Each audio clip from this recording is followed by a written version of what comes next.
Welcome to Plastic Model Mojo, a podcast dedicated to scale modeling as well as the news and events around the hobby.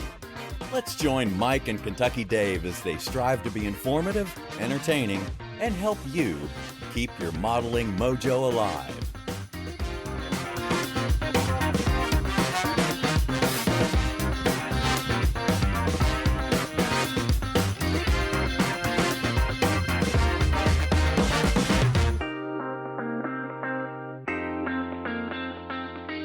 All right, Kentucky Dave, we have slogged our way to episode 167.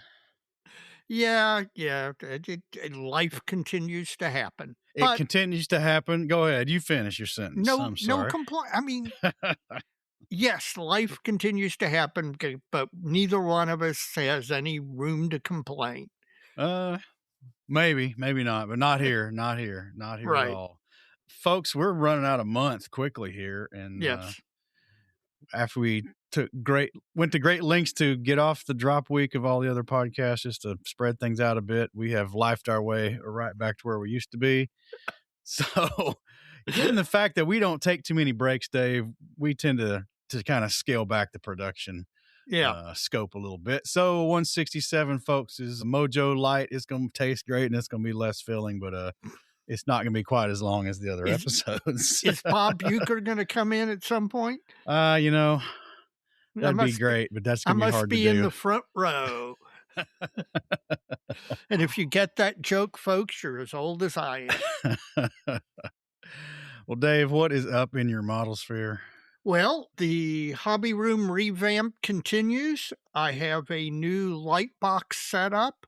I continue to get a bunch of suggestions from people and their hobby setups, which we'll talk about later in the episode.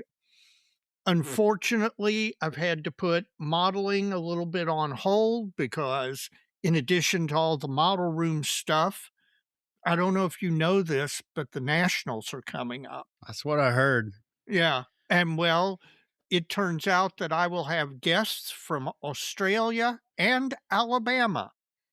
And all right. So we got your A destinations covered. I was going to say we're starting with the A's. Who knows where it'll end up? But because I've got guests coming in, the wife would like the homestead to be presentable. So, and I've got a certain reputation to keep up with people out there regarding yard maintenance. So I'm putting a lot of time into that stuff, which means a little less time modeling, but it's going to be well worth it because in a couple of days, the Podfather will fly in. Couple of days after that, Dr. Geldmarker will drive in. And then the next day, we're going to be up in Fort Wayne, and it's going to be fantastic. All right. So my model sphere is great. Well, good. So how about you? Man, mine, I got a punch list a mile long for my model sphere. You and me both, buddy. First off, we want to remind folks of Ed Bear's Dauntless project over on the dojo in the files section. I posted one about a week and a half ago, 2 weeks ago, and I'm about to dump a couple more on there. We would really like to have a Q&A kind of episode with Ed once we get some feedback for this article. So folks, please go out there, have a look, keep up with the new posts. I'll mention those when I make them. But if you got any questions, if that project makes you think of questions that even aren't quite related to that project, but large scale aircraft or anything he's done, painting or detailing or what have you, shoot those to us. Maybe put his name in the subject line, and we'll see if we can't get that episode together. We'd really like to do that with Ed. I know he's put a lot into this. I think we're going to see him at the Nat, so it'll be nice. We'll be able to sit down and talk I hope about so. I haven't asked him about that. I don't know if he's coming or not. So Ed, let me know if you are. I hope he is. In addition, the fine folks at KitMass want to remind you of the discount code you can use to get 15% off your order. It's Mojo15, one word. And that'll get you 15% off. In addition, please use the link to KitMass in our show notes of this episode and eventually the one on the website. If it says just kitmass.com, it hasn't been updated on the website yet. That request has been put in. But if it's kitmass.com with a bunch of jibber jabber after it, that's an affiliate link for us. And that's going to help out Kit Mask and Plastic Model Mojo if you purchase through that affiliate link. So we'd really appreciate that. So far, it's been going pretty good, man. And their range is ever expanding. It's about to get mind-boggling. I know. I know. I don't see how he has time to do all that and work a day job. Neither do I. He must have the technique to creating the artwork down to the brass tacks, I guess. You know what? Next time we see them, we have to sit down and have a little convo with them but about if I was all that. pumping it out so fast like that, I might not spill the beans, man. He may have a secret. He might have a secret weapon. I don't know. He can trust us. Come on. He can. We'll have Come to have on, man. that discussion offline. So what else is going on in your model sphere? Oh man, it's another listener feedback call to action. I had a walkaway moment about a week ago at the bench. Almost a walkaway. It wasn't an instant walkaway. I had to clean up. Yeah, this is the one you sent me the picture of. Yeah, and I'll post the pictures when this episode drops. I can't remember, what was I doing? I can't remember exactly what I was doing, but I spilt my entire waste solvent jar on my workbench. Yes. Killed my digital calipers in the process. and then in the "are you flipping kidding me" panic, I managed to knock over my tub of pointed Q-tips all on the floor. So spilled those suckers all over the place. But in the scheme of things, looking back on it, the waste didn't hit any model parts, so you didn't dissolve anything. Yeah. It was contained. You could clean it up. I mean, yes, the digital calipers, that sucks. That sucked. I'm going to buy me a better pair anyway this time. I was going to say, it gives you the excuse to upgrade. So in the scheme of things, it could have been about 1,000 times worse. It could have been, but I just sat back down for a moment, kind of chuckled to myself. I probably enjoyed a brief hit or two of the Ode Day acetone and lacquer thinner. And yeah, that'll ease your pain. Yeah, I got up, pulled the filter out of the spray booth and fired it up just to get max flow from the whole basement, and then just commenced cleaning it up. Then I turned off all the lights and went upstairs and went to bed. And sometimes that is the solution. So I'll be interested if any of our listeners out there have a walkaway story to share. We've done some goofs, gaffs, and blunders, so it's kind of on that same vein. But anything new since we've done one of those episodes would be fun to hear. What's your walkaway story that you'd like to tell? Yeah, I'd like to hear those too. And then finally, for the model sphere, on the topic of not sharing, or on the topic of sharing, not sharing, both actually. The question about the computer in your workspace we talked about last episode. Right. Crickets, man. Huh. Crickets. Seems nobody wants to talk about the elephant in the room, Dave. and it is the elephant in a lot of rooms. Now, I will tell you that at least a few of the model room pictures that we've gotten from people, now they may be clipping it out where you don't see it but there are at least a couple of modelers that don't have a computer inside of their model desk. And I'm wondering if that's a generational thing or a productivity thing or what, but I think there are at least some modelers out there that don't do what you and I and a lot of modelers I know, which is in fact, we're sitting here recording and I have not one but 2 laptops open in my model room. Double the pleasure. Yes. So, folks, that topic is still active, and we'd love to hear about anyone's feelings. Anyone feeling their surfing or doom scrolling, et cetera, is or was an issue, and if and how you're dealing with it. Yeah. Hey, some of us, man, have either no willpower or we're easily entertained. That's probably part of the problem. Well, a little bit of ADD, and we're easily entertained or distracted.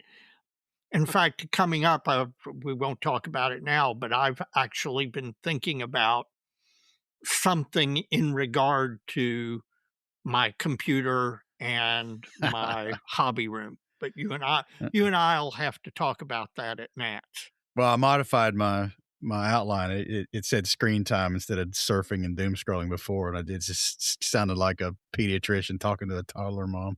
There you go. I didn't want to give that impression, but hey, Well, I can waste some serious time, people, and yeah. it's Oh God, can I? I need to stop. So Yeah. that's my model sphere. That's all my non kit building and actual modeling kind of thoughts for the episode, and not bad. That's a lot. Mike, Yeah. we're recording an episode, even if it's a light episode. Do you have a modeling fluid, and is it light? It's very light, Dave. Mine is water. Oh my gosh. I got a reason for that, though, man. Okay. I've hinted at it, and I've talked about snoring in the past. Mm-hmm. Well, I got a new mistress, Dave, and it looks a lot like a CPAP machine. And I'm on it. I've been on it a week, man, and I think it's doing some good stuff for me. But I'm trying to get a baseline, Gotcha. and then the next time I imbibe with any kind of volume, I guess I'm gonna see what happens there. Maybe a bad idea. No, I think I think that makes sense if you're introducing something like a CPAP in there, because just like working out in the yard can give you all sorts of congestion and stuff and make it worse. Alcohol does the same thing. So it makes sense to start at a baseline. What about you, man? I heard a can pop there. What's happening? Well, I will be holding up the honor of the podcast for both of us this episode. All right. I just opened Metazoa Brewing Company from Indianapolis, Wicked Possum Hazy India Pale Ale. Yeah. And I like hazy IPA. You're going to like that one. By the way, that's my next question. Go for it. this was given to us, and you and I both got them, by Mr. Brandon Gentry. After the last episode where I had another one of the beers he gave us from the same brewing company, I could not remember, and you could not remember who it was that gave it to us. Brandon listened to the episode and DM'd me, and so I am proud to say that Brandon Gentry gave us these at AMPS. It is Wicked Possum Hazy India Pale Ale from Metazoa Brewing Company in Indianapolis. He says this one is his favorite, so we'll see if it's mine too. Hopefully it is. And it reminds me, we need to bring some Sharpies and some label tape to the national convention. Man. You know what would actually work good for that? What's that? 3M tape. Well, throw it in your bag. I will. I don't have any modeling fluid, but I got some listener mail. Okay. Well, we'll take that. Is it high ABV listener mail? Some of it's really interesting.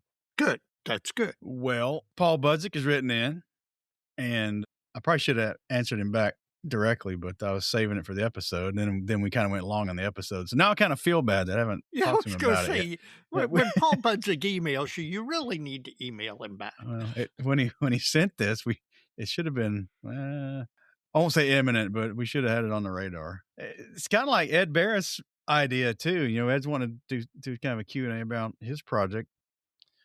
Paul has made a suggestion that I really like as well. So we want to try to build an episode about questions from the modelers at large out there on any of the tips, techniques, tools, materials, models, etc. He's talked about all the way back from his fine scale articles to his present content.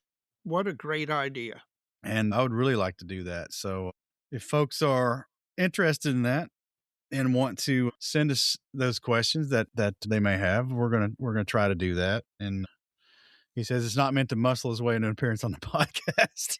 Oh, like he has to muscle his way on. No, on. That's fine. We didn't take it that way, and don't take my tardy response as disinterest, Paul. This is a very interesting idea, and we're going to try to pursue it here. So, thank you so much for thinking of that one and sending it to us. So hopefully we'll get some. I'll probably have some of my own. So, I've got a couple. I can front load this thing. Yeah. From not too far from you, Dave. Branson Smith from Corydon, Indiana. Okay. That's just over the river and up the road a little bit, isn't it? Yeah, Terry Hill's wife is from there. He went to a wedding in Edinburgh, Scotland. Mm-hmm. And he says his ever so supportive wife made sure he was able to sneak away from the group for a few hours to visit Wonderland Models in Edinburgh. where he picked up an Airfix Hurricane in 48 scales. Everyone does while in Britain. He says the place was a paradise, Dave. Tons of kits, tons of supplies, full of modelers. Happy to talk to an American about models and a few modeling fluids. That is fantastic. I wonder if they had they're talking about modeling fluids, talking about models and a few modeling fluids, or if they actually had modeling fluids at the hobby shop. Now, that would be cool, but I bet that's not what he means. Yeah. We did have a listener write in about, I think, was it in Belgium that the place was upstairs from the model shop or vice versa? Yes. Yeah, in fact, Agent 003 was just there. Yes, that's right. We need to talk to him next week. Well, I've got something on that for you coming up in the DMs. Okay. He sent us a potential wheel question, so he is in the drawing for the book of the Mighty 8th Air Force that we're going to be giving away. And he wanted to make sure folks knew about the shop locator feature on ScaleMates. Yep. Didn't know how much people realized that was out there and how many people actually used it, but it is there. And that's how I found this one. So he wanted to make mention of the shop locator on ScaleMates, which is another good use of that website. Yes, it is. Thanks, Branson. I'm glad you got away from the wedding festivities a little bit. It's probably all the pre-stuff going on that can get to be a drag sometimes. Mm-hmm. Probably a good break for him. Dave Waples has written in, Dave. We saw Dave up at Wonderfest. Yes, we did. He's done something, we've been talking about workshop stuff, and this is going to kind of percolate through the entire episode because it's gotten some traction. Two things. The first thing he did was he got a air quality monitor for his workshop. Yeah. He found out that things were going pretty well with his hood he's made, his fume extractor. It's about a 550 CFM, which is what my old venerable Pace not Pace. What's mine? North Coast Hobbies spray booth is. That's a lot. That's a pretty good. That's kind of where you need to be. Pull. Still, when he shut it down, the monitor said the VOCs in his workshop were still going up to undesirable levels. So probably paint coming back through the vent. And paint and resin outgassing from what he just worked on and his 3D printer and all that. He said it would take days sometimes for the air quality in his workspace to return to acceptable levels by the monitor he had. So he dropped some coin, man.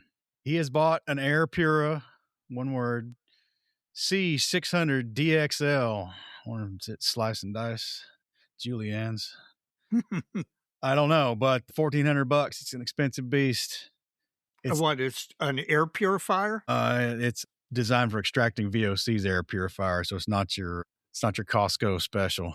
Gotcha. It's got a 26-pound charcoal filter in it with some potassium iodide impregnated activated charcoals in it. It's about 3 inches thick, but that helps react with the VOCs and get them oxidized and out of the air. Filter's supposed to be good for 2 years. I hope so. At 26 pounds, I bet it's not cheap. Yeah. Since he's put this sucker in, man, it returns to normal levels within an hour or less. And he thinks with the extractor to the outside world and using his respirator, which he also mentioned, 3M respirator, and the air cleaner, it's about as good as he can get in his workspace without working outside. Well, and I think this is an underappreciated area for modelers to think about. We model, we get used to the fumes and the smells and all that stuff. And there are some stories out there. The one that comes to mind is the guy who runs a little cottage industry company called AIMS, AIMS, produces great stuff, great resin, great decals, etc. And he'd worked over the years and he hadn't, by his own admission, paid a lot of attention to that and ended up having some real serious health issues related to the off-gassing and the fumes. Just and day all in of and that. day out dealing with that stuff. Yep. Not good. And I've said on this podcast numerous times about your spray booth. If you can spray what you're painting, it's probably not pulling enough. Yes. That is not to say, though, if you can't smell it, there's nothing there. That's right. Though that's I'm not saying that's true at all. I'm saying, though, as a first line, if you can still smell paint while you're airbrushing, you might want to reconsider what you're doing. $1,400 is a pretty big investment, but in the long term, it's probably not. Well, for your health, maybe, I'm curious. Here's the deal. You go get the air quality monitor and then you find out something you didn't want to know. Well, I'll be honest with you, given his experience, I'm interested in getting an air quality monitor and testing it. All right. Now, you can all insert the jokes here about how I model so little that there's no Yep. way there can be fumes. I know those jokes are coming. Go ahead, That's right.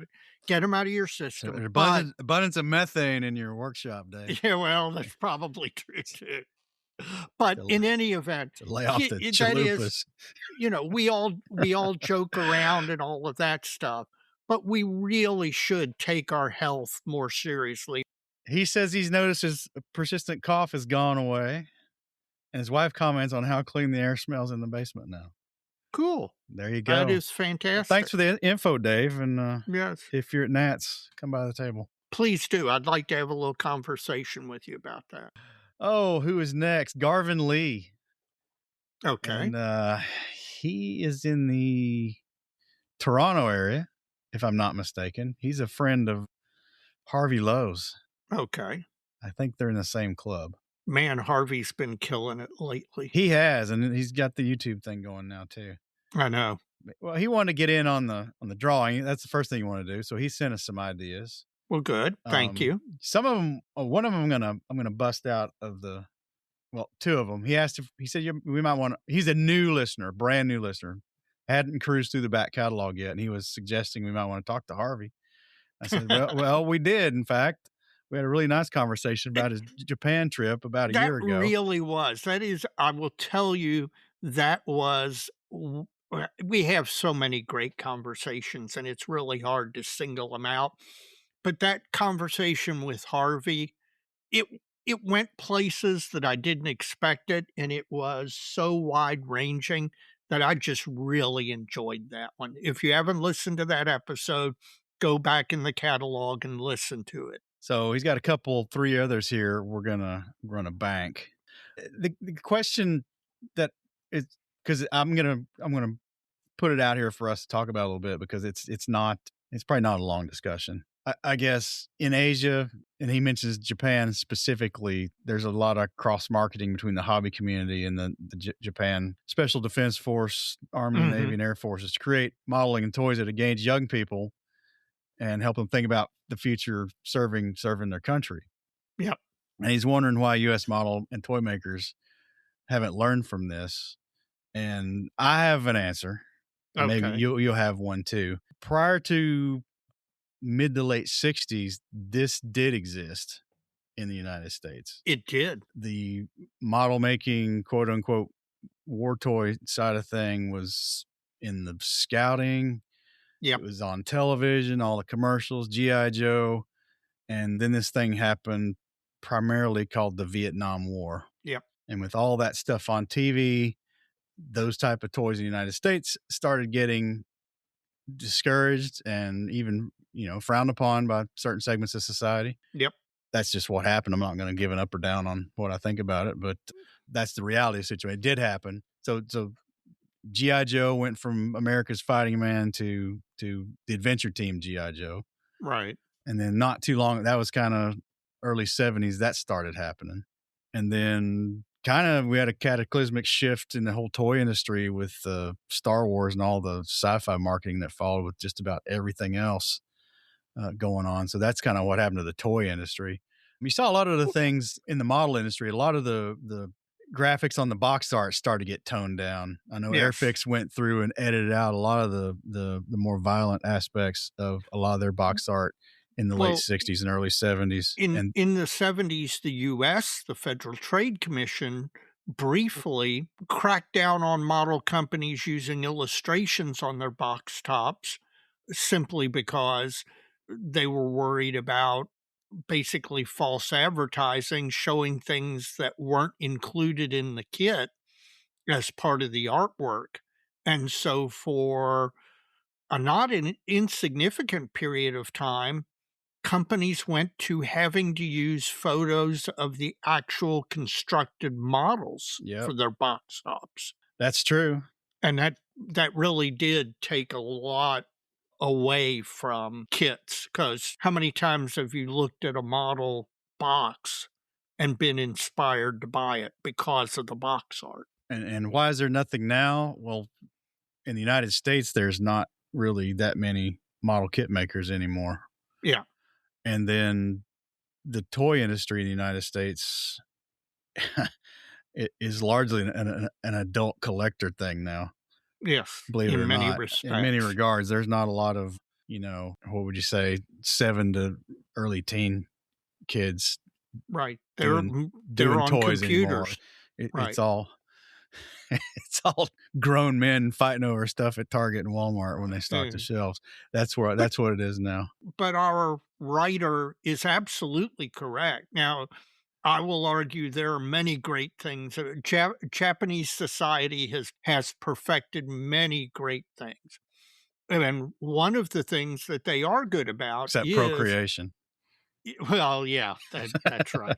We won't talk about that. But um, they're absolutely right. The Japanese self-defense forces are intimately connected with the modeling hobby, and there is a lot of crossover and cross promotion and stuff like that.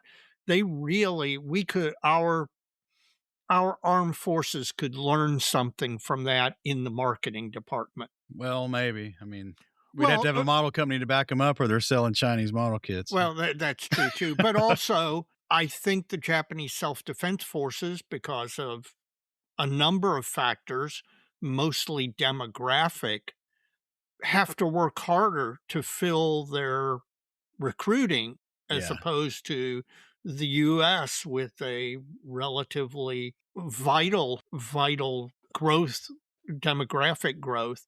We're finding it much easier. I mean, right now, all of the armed forces, all of the different branches are filling their quotas 3 and 4 and 5 months ahead of schedule. So, maybe they don't think they need to market.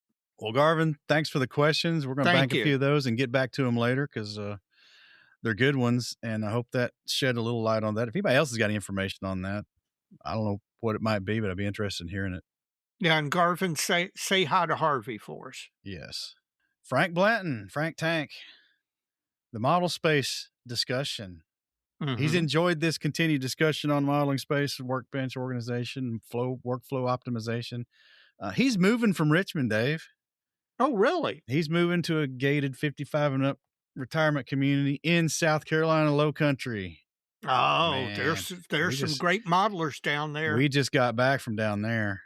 Yep. So he's taking all this stuff to heart because he's setting up him a new place. Well, that's I we've wonder had where a it lot. is. Hey, Frank, let us know where you're moving to. And Yes. if you got a guest room. Yeah, there you go.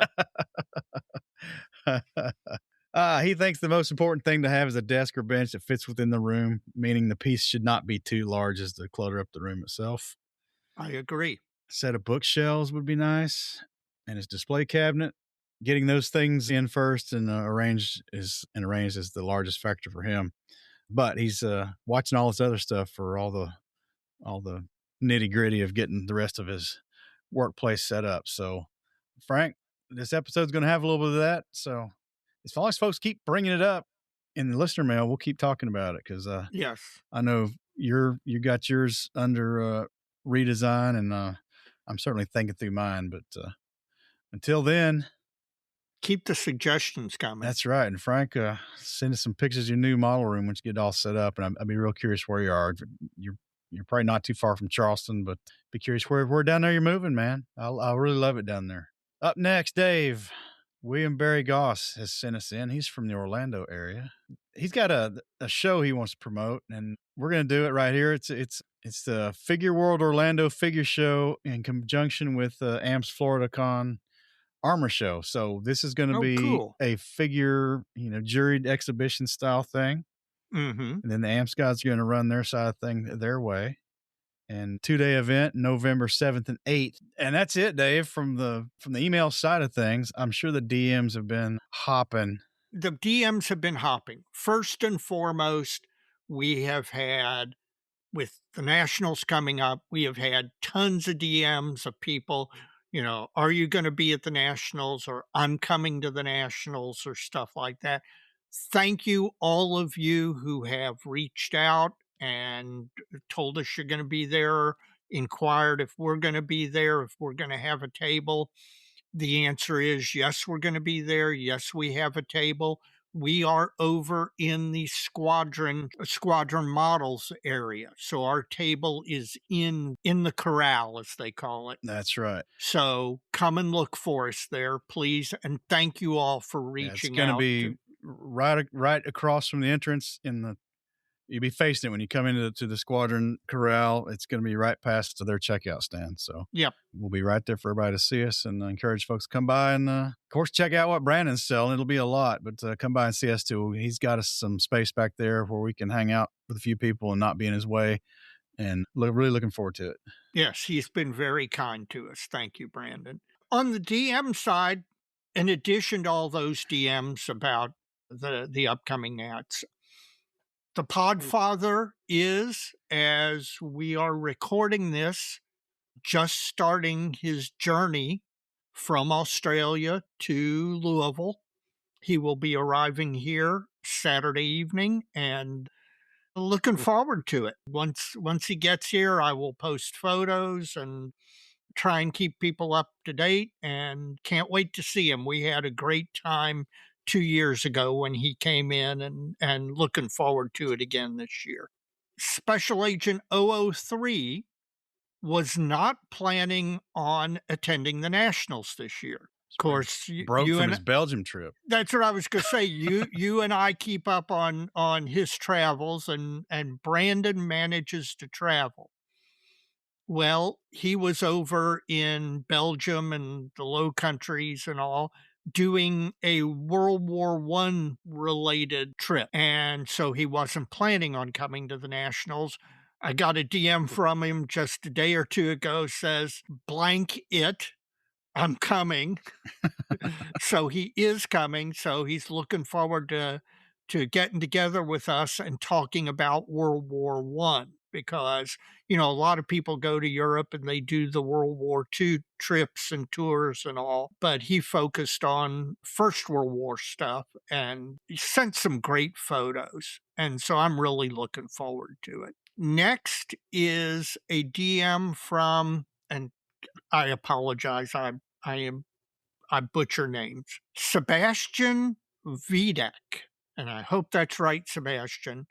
Sebastian, who lives in, I think, the Czech Republic, somewhere in Central Europe, but I think it's Czech Republic.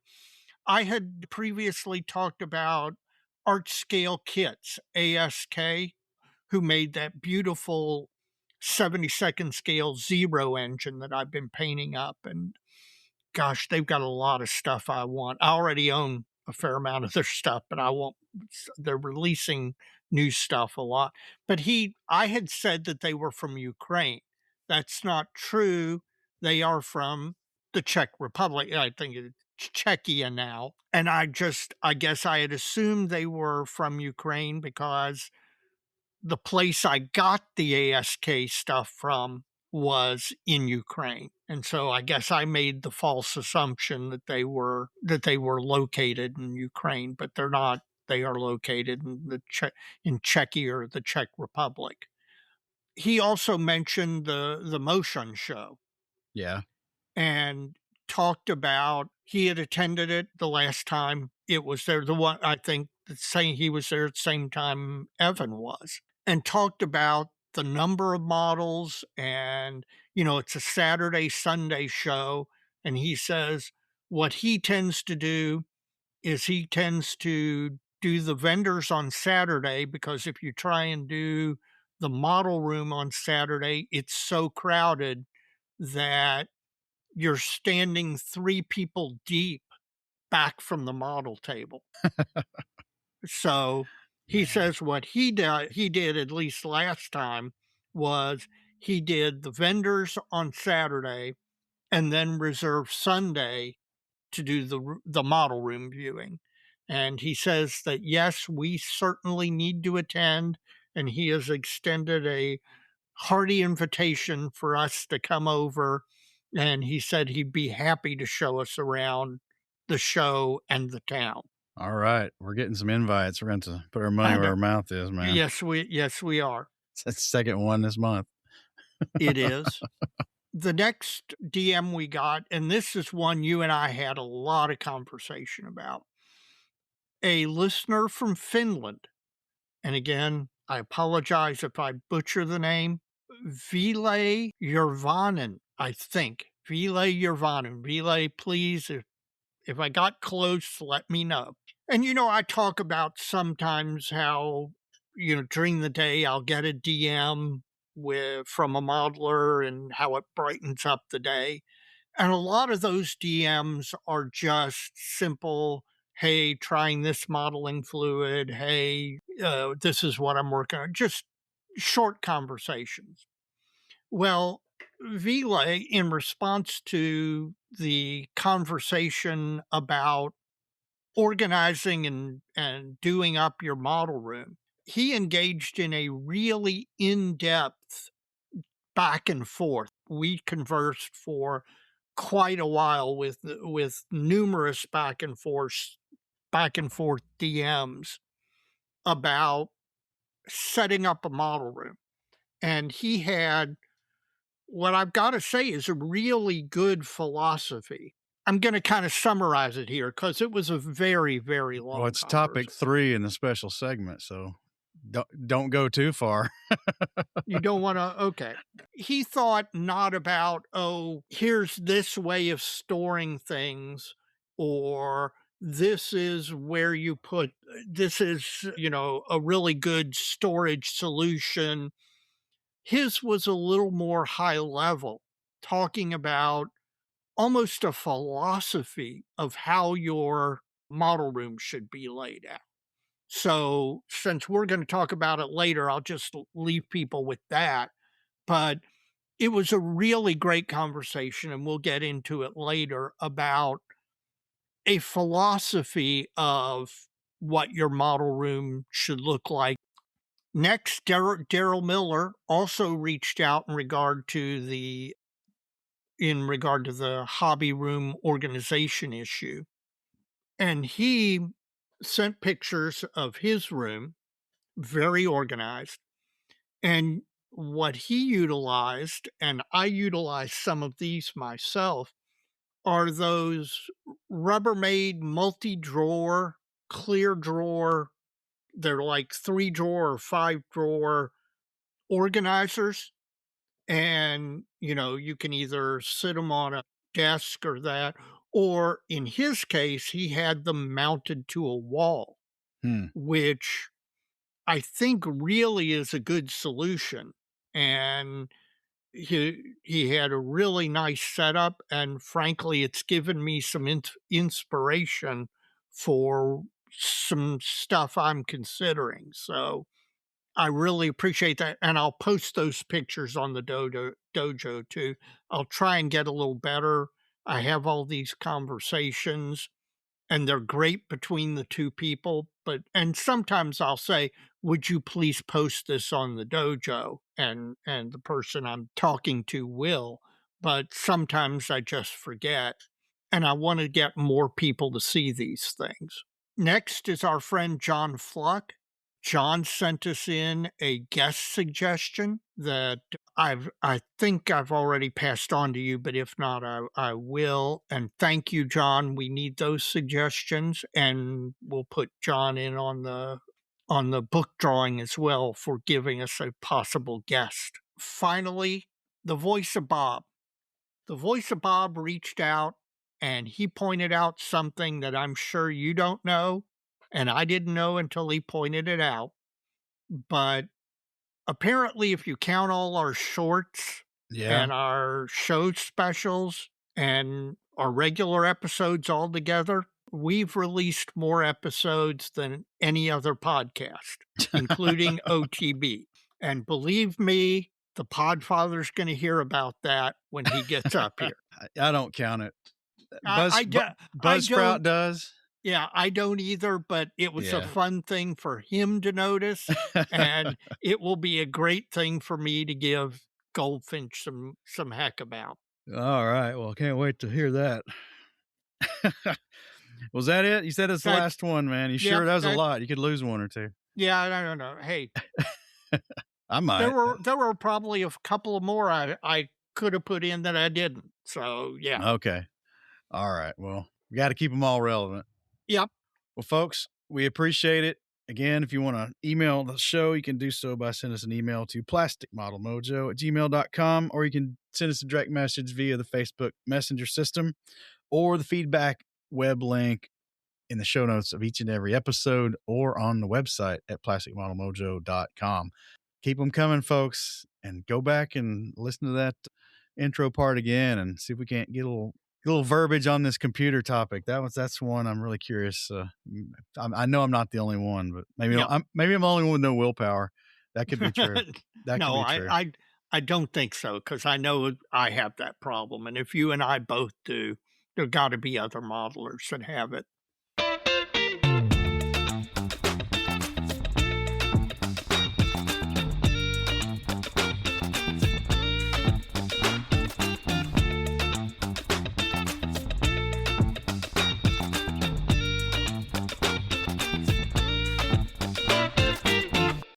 Well, Dave, folks have answered the call for topic suggestions, and they have us set up for a good while now.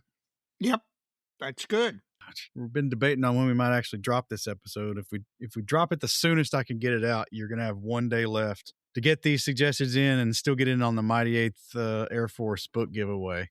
That's if I get this out as soon as I can, because it's going to shut down on the end of July 31st. So it's going to be a shop talk episode, Dave, and we're going to start diving into those topics. I'm telling you, these are some great. We're going to dive into these topics that folks have sent in just after this quick word from our sponsor, Squadron, Dave. Plastic Model Mojo is brought to you by Squadron. Head on over to squadron.com for the latest in kits and accessories, all at a great price and with great service. Check out their wide selection of kits and supplies, including a growing range of Squadron's own line of paints and 3D printed kits and accessories. Mark your calendar for April 2nd through April 4th, 2027, and join Squadron and the Chattanooga Scale Modelers at the Chattanooga ModelCon Eagle Quest 2027.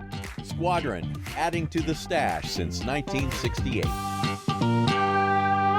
Well, Dave, our first suggestions, I'm going to say suggestions because it's two, but they're closely related. Yep. Come from Inch High guy, Jeff Groves.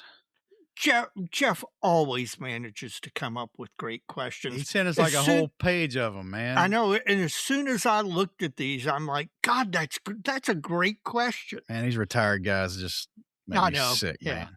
Yeah. They got lots of time. Okay. Hope to join their ranks soon. There you go. We'll see. All right. So the first one is, if you could find an Indiana Jones type box of original records or photos, what would be in that box? Dave, I'm going to you first. Oh, there are so many great choices. There's a lot of late war German records that are missing, so that almost all the Japanese records. Well, that's where I was going next. The Japanese records, because of the fact that the Japanese, there was a gap between when they surrendered and when we occupied them, they went about destroying a ton of records, to the point where there are, if you take just an example aircraft, the Ki-44, the Tojo, there are, I think, unless I'm mistaken, only 4 photographs of any part of the cockpit of a Ki-44. There's this giant hole where we don't know so much about it. And because the Japanese destroyed a lot of their records, I would love to have those back. You know, Germany was falling apart in the late war. There's so many of those records that are confused or missing. I would imagine there's a lot of Russian stuff that you would love to know. It could still exist in the case of Russian stuff. It's just buried somewhere. Truly Indiana Jones. Yeah.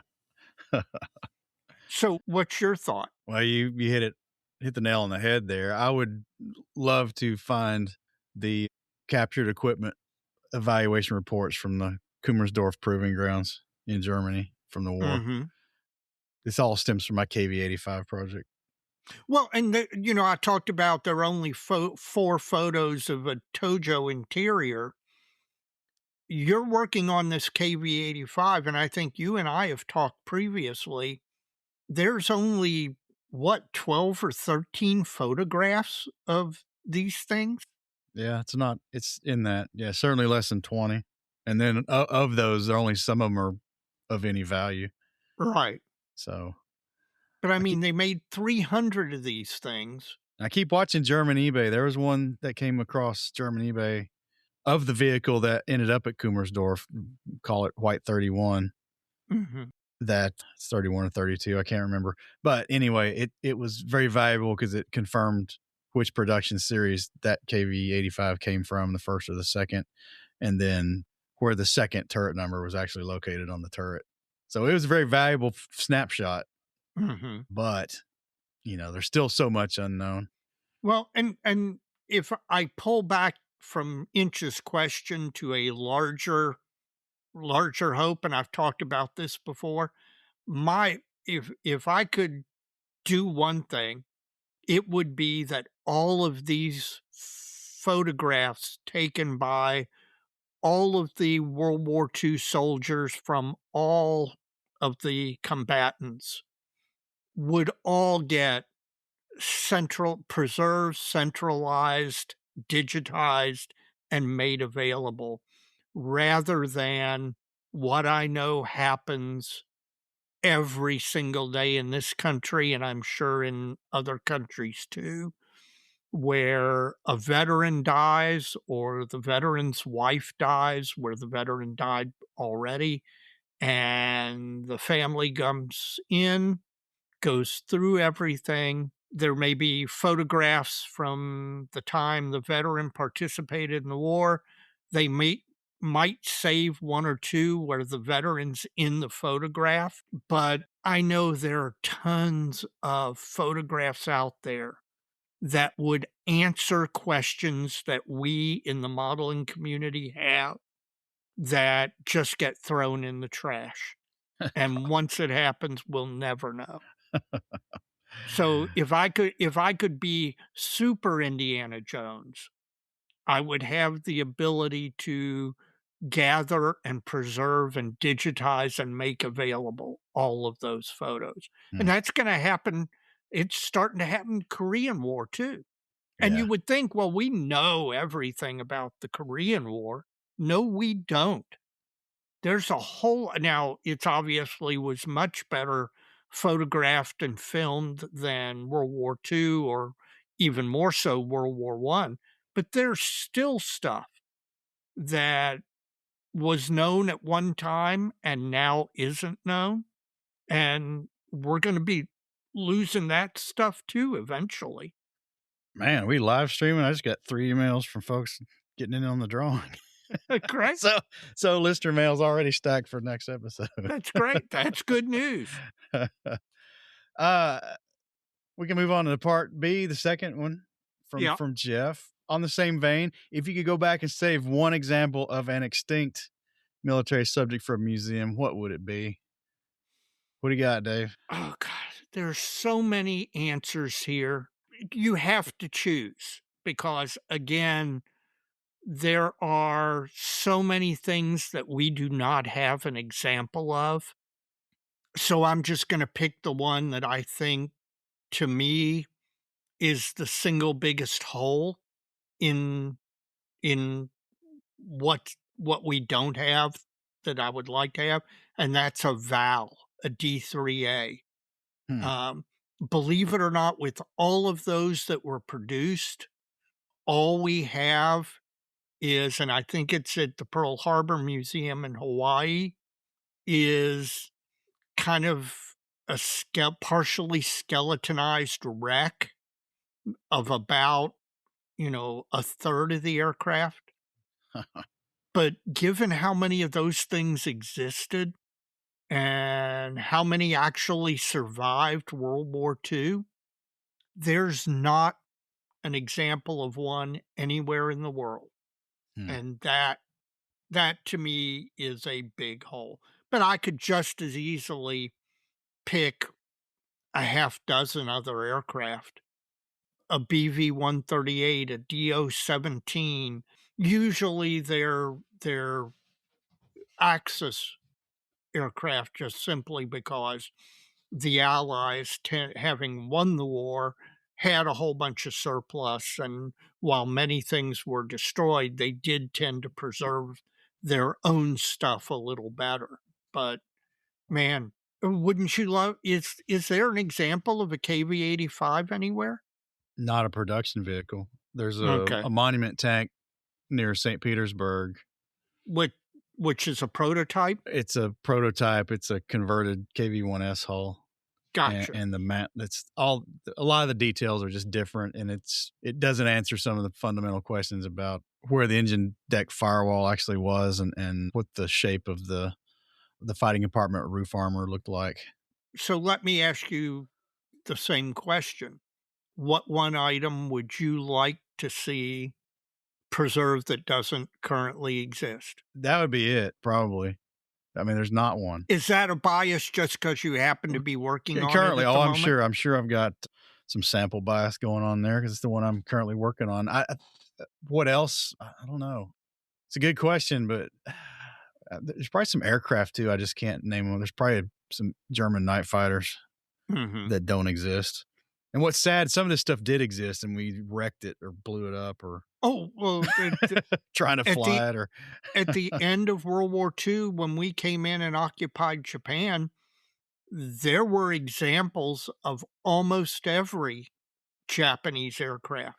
And there is picture after picture of these things bulldozed up into a mound. Yeah. And either buried or burned or hacked up. And man, those pictures hurt me every time I look at them. Are there any Devastators left? Oh, that's a great question. I'd have to check. Because I know when they found the what was it? Was it the Lexington? Yeah, there was some talk about raising one of those. The or naval- the Yorktown. I can't remember which ship it was, but I think it was the Yorktown. But I believe there may be one at the Naval Air Museum. I would have to go to their website and check. The U.S. Navy, by the way, has done a really good job of preserving examples of their aircraft, which is one of the reasons going to Pensacola, Florida, and going to the Naval Aviation Museum is such a pleasure, because there's not only all the stuff we all think of, F-14s, F-4s, Hellcats, Corsairs, etc., but they have preserved numerous examples of lesser known types, and I got to get down there. And done so in a beautiful way. Yes, you have. If you have, and you can make a vacation with the family out of it, because Pensacola is fantastic. You take your wife down there, you do all the vacation related stuff, and you won't have any problem getting her to let you break away for a day and go to the museum. Jeff, thanks for those, man. Those are some fun ones. They are. And we'll get into some of his others at a later time. Plastic Model Mojo is brought to you by Model Paint Solutions, your source for Harder and Steenbeck airbrushes, David Union power tools, and laboratory-grade mixing, measuring, and storage tools for use with all your model paints, be they acrylic, enamels, or lacquers. Check them out at www.modelpaintsolutions.com. Well, our next topic for the night, Dave, is from Jeff Adanich. Mm-hmm. And he wants to know what's more important in the look of a finished kit, historical accuracy or artistic license? I think it's a blend. I would actually say neither. You know what's most important? Getting it finished. Well, yes. Thank you. Okay, hang on. Let me grab that knife. Mm.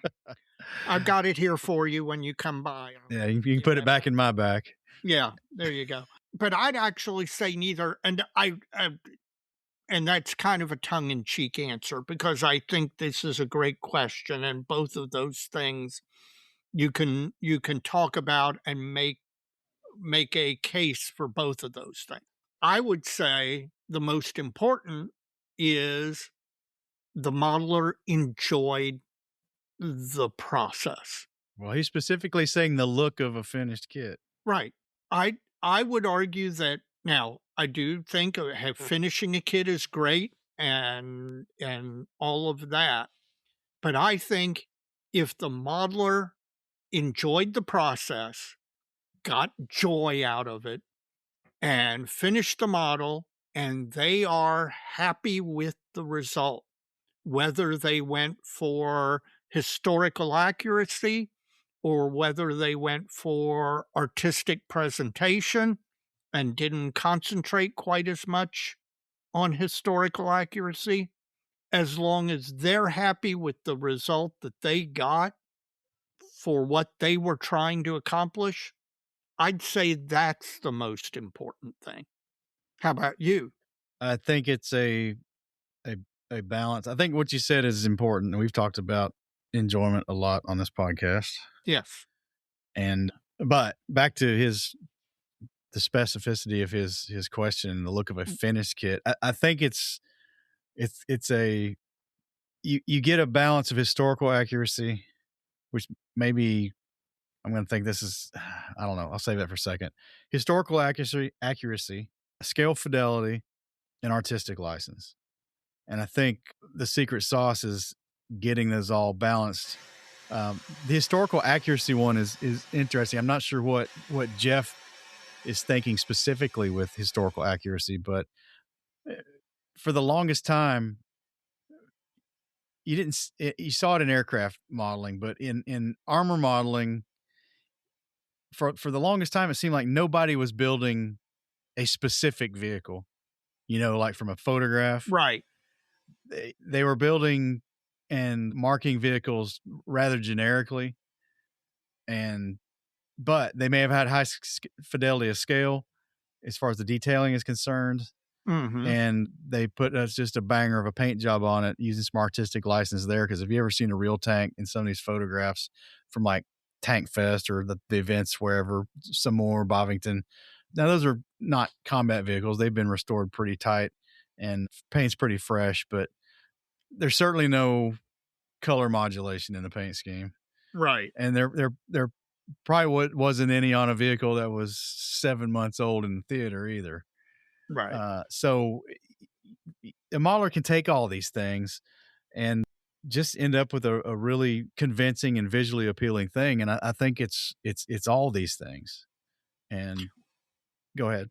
I remember 1996 IPMS Nationals, Virginia Beach, Virginia. Dave Klaus, who ran it was way more than a cottage industry, but he ran a company that produced resin sets, but also produced decals. And he did a seminar on decal, doing research, everything from the research all the way to the production and distribution of decal sheets. And one of the things that he drove him up a wall, and he went on about it at length in this seminar, was that he prided himself on the research end, getting the decal right, getting the colors right, getting the shape right, getting the markings correct for a particular aircraft from a photo or series of photos. and it drove him up a wall that most modelers didn't seem to care, because there were other companies that had produced sheets of the same aircraft and they got this wrong or they got that wrong. They used the wrong font on the codes or the wrong color, or they had a marking in the wrong place or whatever. And it drove him up a wall that modelers didn't seem to care about that level of accuracy, or at least aircraft modelers for the sheets he was producing did not care at that level that the decal sheet that they got from another manufacturer that purported to be the same aircraft wasn't as accurate as the sheet he had done, because the other manufacturer had either guessed or didn't care or didn't do the research. But as long as the modeler thought the finished product looked right, they were happy with it. Yeah, And I buy that. I buy that too. So when you talk about historical accuracy, even folks who are trying to do it accurately, I'm sure there's a subset out there that really do care down to the nth detail. But I think there are a lot of modelers that, when it comes to historical accuracy, are in the close enough is good enough category. Yeah. And so, I finished the model. It looks right to me. If I find out later that that code should have been dark blue rather than dark red, it's in my case, it's finished, and I'm on to the next model. Not gonna strip it and start over. Exactly. I like fidelity of scale. I'm not that great of a paint and finisher. I'm trying to get better. Aren't we all, brother? And there's a lot of weathering techniques I don't think I'm very good at. But I think when it all comes together, if I'm satisfied with it, like you're saying, then that's probably what matters the most. Maybe scale fidelity is wrapped up in his historical accuracy. Yeah. Not entirely, though. I mean, you could have all the details that are supposed to be there. Some that are supposed to be there, but some could be grossly oversized or undersized. Right. That's the kind of thing I kind of shy away from, trying to get away from that kind of issues. But it's, in 35th scale, it's not, especially in the marketplace today with all we've got at our fingertips, it's not that hard. I was about to say. Somebody like Steve Hustad, though, doing 72nd scale and maintaining fidelity of scale gets a little harder. Maybe not for him anymore, but he knows all the tricks, right? But it's just, and man, that's where fidelity of scale with a nice finish, even, if the artistic aspects of the finish are there, but they're, I don't know what to say, tasteful is not the right word, but not overly exaggerated. Mm-hmm. I just think you can get a really visually appealing model, even though it might not actually weather like that in real life. Yeah. It just brings, there's a level of realism there that just makes the whole thing pop. And I don't know. I think it's a combination of all these things. I don't know if either of those is more important than the other. Well, there was a modeler in our club, John Blossom. I don't know if you remember John. Yeah. 700 scale ships. Yep. And this was before a lot of photo etch, and clearly well before 3D printing and everything like that, which, by the way, I think is a revolution for scale fidelity, because what they can do with 3D printing now really will give you scale fidelity, especially in 35th scale. But John, when he was doing these 700 scale ships, he knew you couldn't reproduce every beam and every little detail. And he said, and I think this is absolutely true, that what you were trying to create was the impression of detail, especially in 700 scale, where he would use techniques where he was not putting in every piece when he was up detailing and scratch building on one of these 700 scale kits, he wasn't trying to reproduce the item bolt for bolt in 700 scale. He was trying to create the impression that those details existed through the use of scratch building, painting, dry brushing, which at the time was the technique of choice. But I think he's right. In a lot of cases, you're not trying to reproduce every single rivet or screw, but you're trying to create the impression that the model is well detailed. And he did great work. God, he did. Yes. Yes, he did. All right, man. I hope that answers Jeff. We had two Jeffs. Jeff number 2's question. Yeah. Interesting topic. If folks got comments on that, we're glad to hear them. I think it's just a blend of historical accuracy, artistic license, and scale fidelity. So, and finishing it, enjoying it while you're going all along there. So, yep. Thanks for the suggestion. For scale modelers, Bases by Bill is the name in innovative display solutions, whatever the project, whatever the scale. Want the custom touch? Bases by Bill offers hardwood bases finished with engraved or full-color placards, your text, unit emblems, and national insignia, the finishing detail that gives your aircraft, armor, or ship a unique display. And now the entire simple base range of bases is available with both circular and square hardwood holders. A polished classic look that frames your model beautifully from every angle.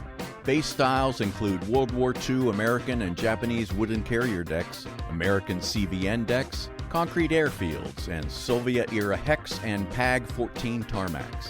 With contest and show season here, Bases by Bill can also craft your club's major awards, plus 1, 2, 3, or gold, silver, bronze. A wide range of styles and options are perfect for clubs of any size and budget. Visit basesbybill.com because there's always something new at Bases by Bill.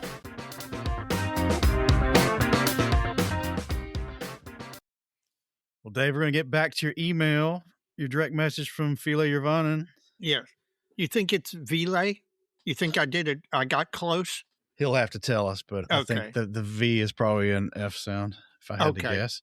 See, I don't know Finnish. So I don't either, but that's pretty common in some other European languages, though Finnish might be completely different. I don't know. Regardless if we got your name right or not, I saw that text thread. Yeah. And he had some really interesting points about this continued organizational conversation we've been having. He did. And I think that part of the reason that it was so fascinating was he did approach it at a kind of high level, a thought into, as opposed to the details of put your paint in racks like this or store your detail parts like that. He put more thought almost into a philosophy of how you should think about organizing your model room.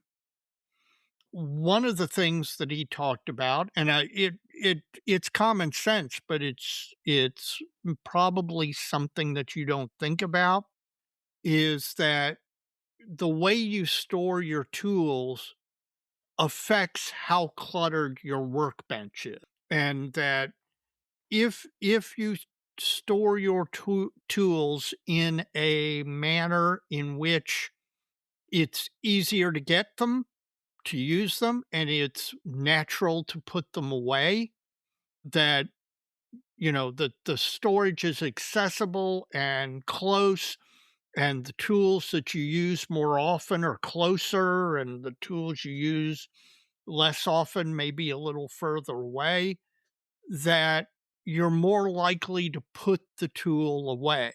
And if you put the tool away, your bench is less cluttered. Yeah, I'm thinking about kind of the opposite of that, is just trying to have everything close. Yes. Which you're cluttered from the start. And then, I've got the top drawer of my workbench is starting to look a lot more like the kitchen junk drawer than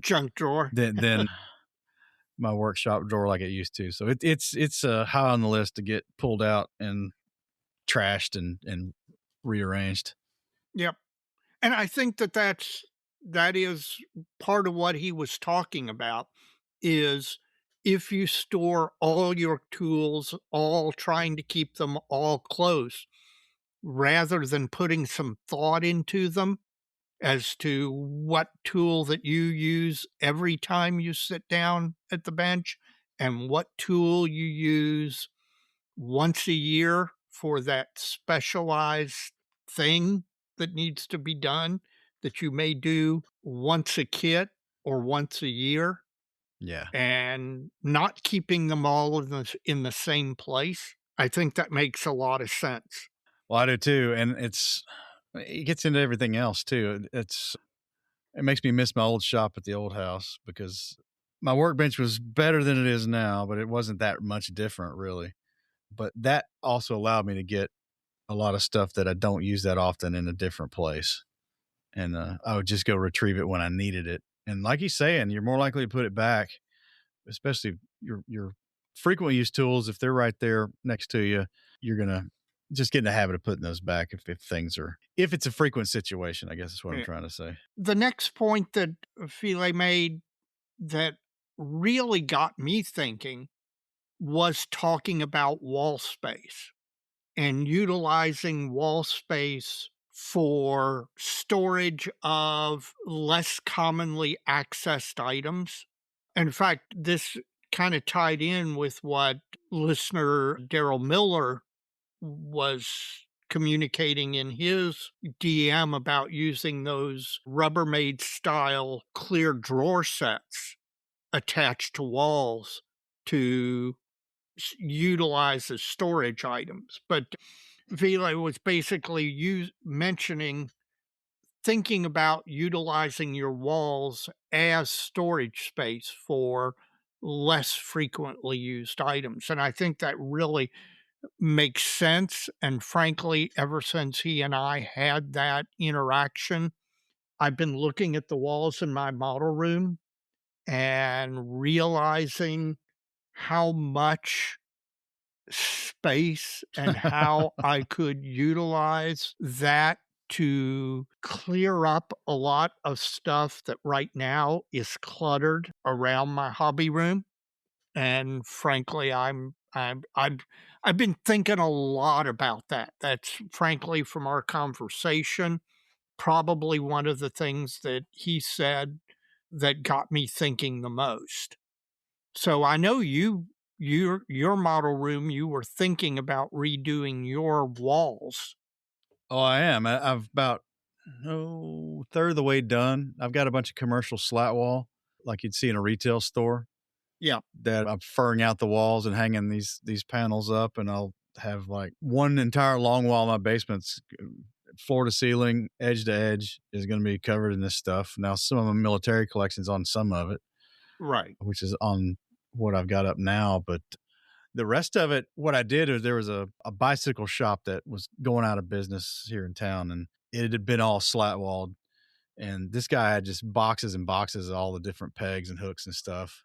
So I've got tons of that, and I've got all the slat wall. I just need to get it done. So hopefully this fall I'll finish that out. But really going to use the wall space a lot. So Well, and everything you put on a wall clears up either floor space or bench space. And it's almost an easy gain by making that move. It's just that you haven't thought about doing it.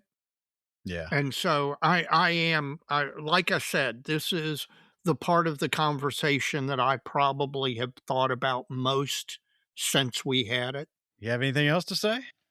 Well, he talked about, and this is, I guess, what I'm going through right now, except I haven't. I've been in this house 6 years now.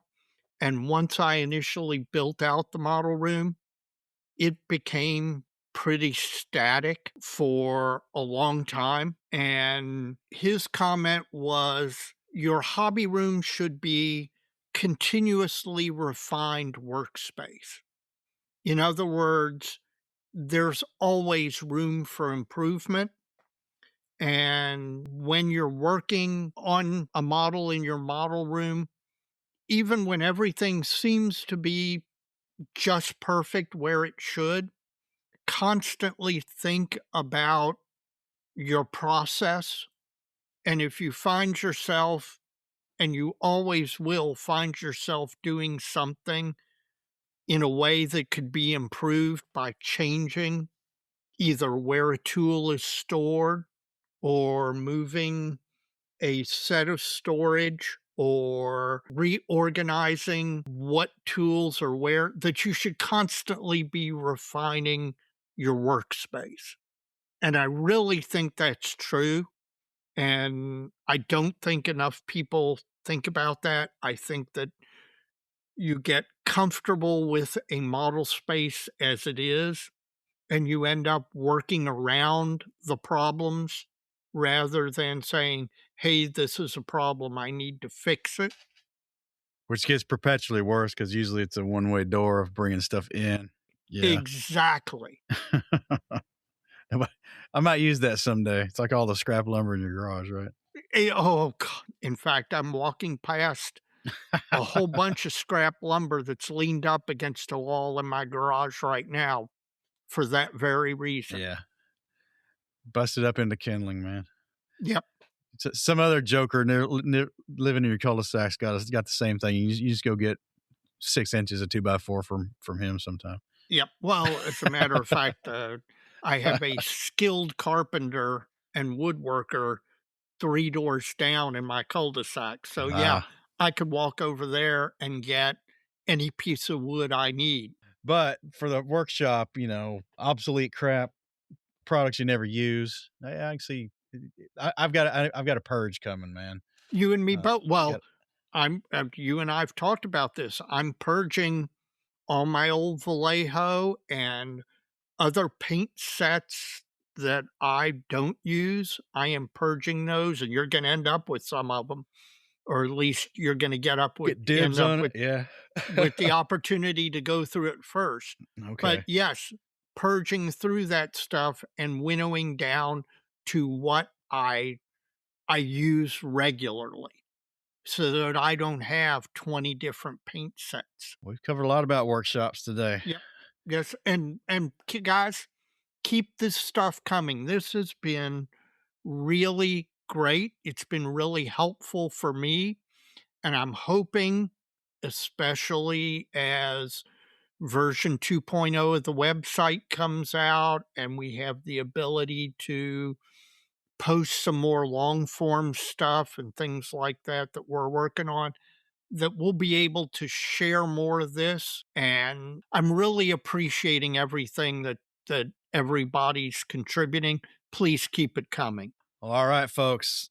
Again, unless I get this out later than I anticipate, you got 1 day left to send us topic suggestions for either our shop talk format or the Wheel of Accidental Wisdom, and get your name in the hat for the book, the Mighty Eighth Book giveaway. So, well, folks, whenever you drop this, we ought to probably declare here and now we're going to give them 2 days from when we drop this episode to get those last minute ones in. Not a bad idea, because we may figure this out, who the winner is at the national convention. So, right. Yeah, good idea. So we may have a little slight extension depending on the drop day. Well, hopefully you got some modeling done between all the house cleaning chores, getting ready for your house guests. Have you gotten much done, Dave? The first half of July was the most productive month I have had this year. Then about the 15th of July, everything ground to a halt because of, again, prepping for house guests. We're going through a bathroom remodel. We're preparing for my wife's 60th birthday and my 65th birthday, and having house guests and all of that. So it's slammed to a halt. About the only thing modeling wise I've actually done since our last recording was I'd been working on that ASK 0 engine, and I finished it up to the point where I can now simply put it in a container. And then as soon as I finish my current project, I am going to, among other things, break out another Tamiya Zero Model 21 and build it with the cowl off of it, which I'll be able to highlight and feature that engine. And it's done, ready to be mated with an actual model when I get to that point. Other than that, I have not done anything else productive other than, again, remodel for the model room, etc., which I will try and take pictures and update people. I did post an update in the model room. I've got a new light box, so hopefully we're going to be getting better photographs of my stuff that's in progress. And there will be way more of that right after the National. We'll see, man. I hope so. Other than spilling waste thinner all over your modeling bench, have you gotten anything done? I'm shooting paint on the KV85. I've got all the road wheels and sprockets and idlers and return rollers all base coated. Now, this isn't primer. This is actual this paint, is right? Green paint, man. Green paint, 4BO. It is. And trying to think what's next. I'm probably going to actually start on some of these parts, some preliminary weathering to kind of get the feel for what I want to do, since it's kind of just road wheels are easy to strip if I don't like it and redo them. And I assume you're going to weather the road wheels separately before you put them on the model? Well, mostly, I mean. Yes, but that'll probably all go down while I'm doing the lower hull as well. Right. Oh, I probably would not weather up all the wheels and then try to make it match later. I don't know, it could be done, but it's not usually my way of doing things. I think, what else have I got to do? I've got a mask to cut for the turret numbers, which is not that big a deal. Just use the decal sheet as a guide and cut those out of Tamiya tape. Not to paint a white or light gray patch on the turret faces to come up with the white markings. But other than that, I haven't done a whole lot. It's probably not coming with me to show off at Nats this year. Everybody saw it in this raw form last year, but so yeah, I haven't made a whole lot of progress since then. But I am painting now.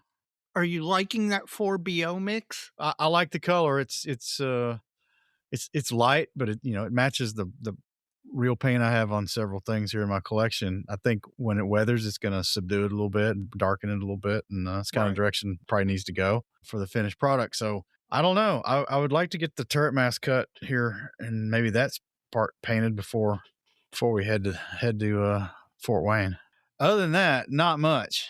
Gotcha. I had a fun Saturday painting, getting all those wheels done. Really trying to get back into the paint finish flow of things since I finished the E16 Paul. I haven't really painted hardly anything since then. That's been a minute now. Well, again, and I maintain that airbrushing is a perishable skill. It is, but it's I don't know. I think I'm more mindful about what I'm doing now, just since I've gotten more experience since we've had John Miller on the times we have, and just seeing other people's work. So yeah, it's a lot easier for me now to get back into the groove. So, but it'd been a minute, mixing paints and all that. You can lose your edge for sure, but it's solid green. So it's not like I'm painting, smoke rings on a 72nd scale Italian fighter plane or something. That's true. I wouldn't paint those either. I'd use Mike Grant's decals. So that's it for me. All right. Mike, I'm sure your water was very satisfying. Kept me from getting hoarse tonight. There you go. I can say that Wicked Possum Hazy India Pale Ale from Metazoa Brewing was really good. Got me through the episode, and I like hazy IPAs. 6.3% alcohol by volume, so a very mid-range beer.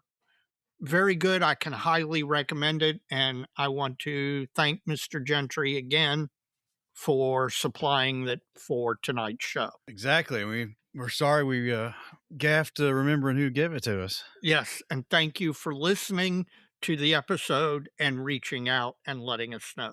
They've all got great names. Yes, they do. Unless you've already had, if this is your last one, you probably know they're all great. So yes, they were yummy. Yep. Maybe we'll get They some were. more. Well, hopefully we'll re-up a little at the Nationals.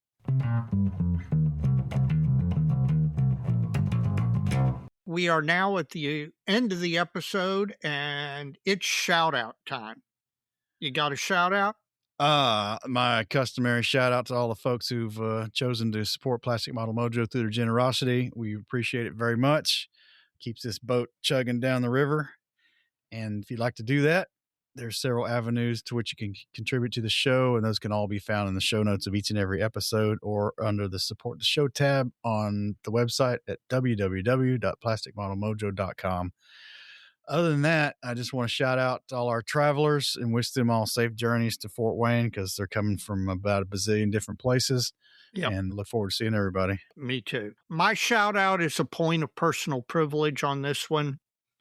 This coming Saturday is my wife's 60th birthday. I could not ask for a better model wife.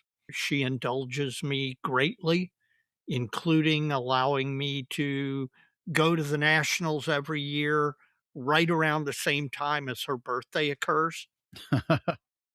Thank gosh this year Fort Wayne got it. They got it starting on my birthday rather than the timing it around my wife's birthday. So, but she's a wonderful model wife, and I couldn't ask for any better. Happy birthday, honey. Even though I know you don't listen to this podcast, I'm still gonna put this in here anyway. So shout out to her. All right, man. I guess we got to get our bags packed. I've already started packing. I actually started packing about 4 days ago. So you're ready. Well, no, I'm not, but that's okay. Well, man, as we always say, so many kits. So little time, Dave, and we'll all be together real soon.